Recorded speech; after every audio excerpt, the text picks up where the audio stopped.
띵동. 사랑하는 온사랑교회 친구들, 오늘 하루 잘 보냈나요? 전도사님은 잘 보냈어요. 오늘은 어제에 이어서 열왕기상 3장과 4장의 말씀을 가지고 함께 나눠보려고 합니다. 여러분, 복 있는 사람인 거 기억하기를 바래요. 아멘. 네, 3장은요 솔로몬 왕이 제사를 드리는 것으로 시작해요. 어떤 제사? 천번제. 천번제가 무엇일까요? 첫 마리의 희생 제물로 하나님께 번제를 드리는 것을 말합니다. 와, 첫 마리를 가지고 하나님께 번제를 드린다? 이거 하루 만에 할 수 있을까요? 불가능하죠.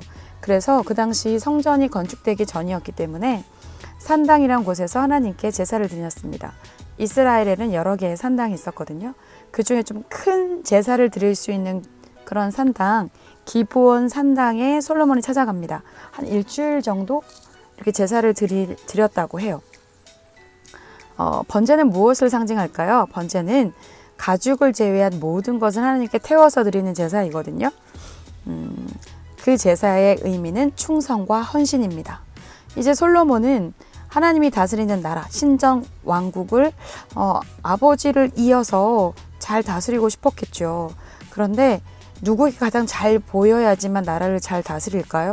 하나님이겠죠. 그래서 하나님께 제사를 드리면서 하나님, 이제 하나님께 충성과 헌신으로 이 나라를 다스리겠습니다. 하나님 도와주시고 저를 축복해 주세요 하고 간절한 마음으로 이 번제를 드렸습니다. 여러분, 하나님께서는요, 우리가 하나님께 헌신하고자 하는 마음으로 예배드리고 헌신하기를 기뻐하는 사람들의 마음 받을까요? 안 받을까요? 네, 당연히 너무 기쁘게 받으시죠. 솔로몬의 제사도 하나님께서 기쁘게 받으셨어요. 그래서 기브온 그날 밤 하나님이 솔로몬을 찾아가시죠. 솔로몬을 만나주세요. 그리고 솔로몬에게 말하죠. 내가 너 기도 너무 마음에 들어. 너 나한테 원하는 거 한 가지 말해봐. 이렇게 얘기하시는 거죠. 여러분, 하나님께서 내가 너의 기도를 들었는데 너 원하는 거 한 가지 말해봐. 그러면 여러분은 어떤 기도를 드릴 거예요? 어떤 것을 원해요? 라고 말할 거예요. 그런 찬스가 오면 여러분 놓치지 않아야겠죠? 그런데요, 솔로몬은요, 아버지처럼 나라를 잘 다스리고 싶었을 거예요. 여러분, 다윗 왕이 정말 훌륭한 왕이었던 것 같아요. 다윗 왕이 훌륭했던 것은요, 다윗 왕의 원래 가지고 있던 그 여러 가지 달란트, 은사 이런 게 좋았다기보다는 다윗은 하나님께 은혜 받았고 그 은혜 받은 것을 어떻게 살아내야 될지를 잘 알았어요. 다윗 왕을 한마디로 표현한다면 정말 멋지게 이렇게 표현할 수 있어요. 하나님 앞에서 하나님과 함께한 왕. 뭐라고요? 하나님 앞에서 하나님과 함께한 사람. 언제나 하나님 앞에서 자기가 있다는 걸 의식했고 어디를 가나 하나님과 함께한 사람. 너무 멋지죠? 우리도 그랬으면 좋겠어요. 하나님의 눈을 의식하고 어디를 가더라도 하나님과 함께하는 삶. 이게 얼마나 멋있는 삶이에요. 그쵸? 다윗 왕은 그런 멋진 삶을 살았는데 솔로몬은 이 나라를 다스리는 데 있어서 무엇이 가장 중요할까 고민을 많이 했던 것 같아요.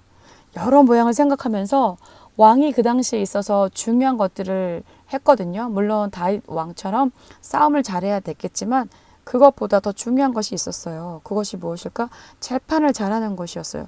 재판을 잘못하면 어떤 일이 생겨요? 사람이 감옥에서 억울하게 몇 년을 혹은 10년을 살 수도 있고요. 심지어 죽을 수도 있어요. 그래서 하나님께 지혜를 구했죠. 여러분, 지혜가 뭘까요? 지혜는요, 잘 듣는 거예요.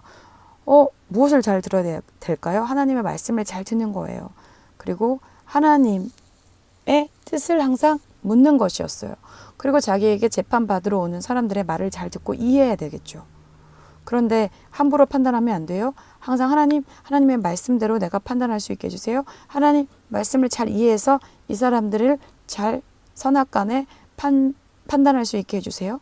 그런 마음이 필요했던 거예요. 하나님이 이 기도 기뻐하셨겠죠. 그래서 솔로몬은 아이 같은 마음으로 하나님께 이런 기도를 했어요. 하나님께서 이 기도를 들어주셨죠. 네, 이제 4장을 한번 가봅시다. 4장에는요, 이름이 나와요. 처음에 읽어보면. 그 이름은 누구였냐면 솔로몬 왕을 도와서 함께 나라를 다스릴 내각이에요. 내각이란 무엇이냐면 장관들이 필요하잖아요. 그리고 국회의원 같은 사람들 필요하고 또 각 지방의 큰 도시들을 또 왕을 도와서 다스릴 수 있는 뭐 시장이나 도지사들이 필요하잖아요. 지금으로 보면 그렇죠? 그런 사람들의 이름이 쭉 나열되어 있어요. 솔로몬의 시대에는요, 솔로몬이 큰 국가 시책, 국가 사업을 하게 되는데 두 가지가 있거든요. 하나는 성전 건축, 하나는 왕궁 건축을 하게 됩니다. 이런 큰 건축을 할 수 있었던 것은 아버지 다윗 왕이 참 많은 전쟁에서 이겼던 그런 어떤 좋은 것들을 많이 국가에 쌓아놨기 때문이에요. 솔로몬은 다윗과 좀 대조를 돼요. 솔로몬은 많은 정복 전쟁을 치렀던 왕이었잖아요. 전쟁을 잘하는 사람이었어요. 그러니까 누구가 가장 중요했을까요? 싸우는 사람들이 굉장히 중요했어요. 그래서 다윗 왕은요, 내각 구성에 있어서 어떤 사람들의 이름을 먼저 기록했을까? 군대 장관의 이름을 기록했어요. 하지만 솔로몬은요, 더 이상 싸움을 하지 않아도 될 평화의 왕국을 이루었거든요. 이스라엘 주변에 어떤 나라들이 있었죠? 모압, 암몬, 아람, 에돔, 아말렉, 또 애굽, 블레셋. 하지만 그들과 싸우지 않았어요. 그들과 함께 평화 협정을 맺어서요, 싸우지 않고 사이좋게 지냈죠. 그렇게 사이좋게 지내면서요, 많은 큰 번영을 솔로몬은 누리게 되었습니다.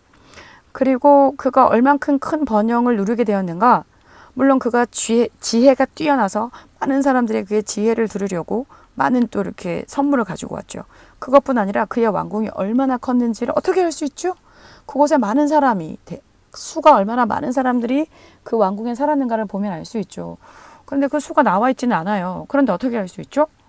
이제 그 사람들이 먹었던 식량의 양을 보면 알 수 있잖아요. 살찐 소가 몇 마리, 또 야생에서 잡은 소가 몇 마리, 곡식들은 얼마, 이런 걸 보면 야, 이 왕궁이 엄청났구나. 여러분, 이 축복이 어디서부터 왔죠? 하나님으로부터 왔죠. 하나님이 이 헌신의 기도를 듣고 솔로몬 왕에게 축복해 주셨어요. 그런데 이 복이 계속 복이 되려면 어떻게 해야 되죠? 왕이 하나님께 감사하고 이 복이 하나님께 왔다라는 걸 알아야 돼요.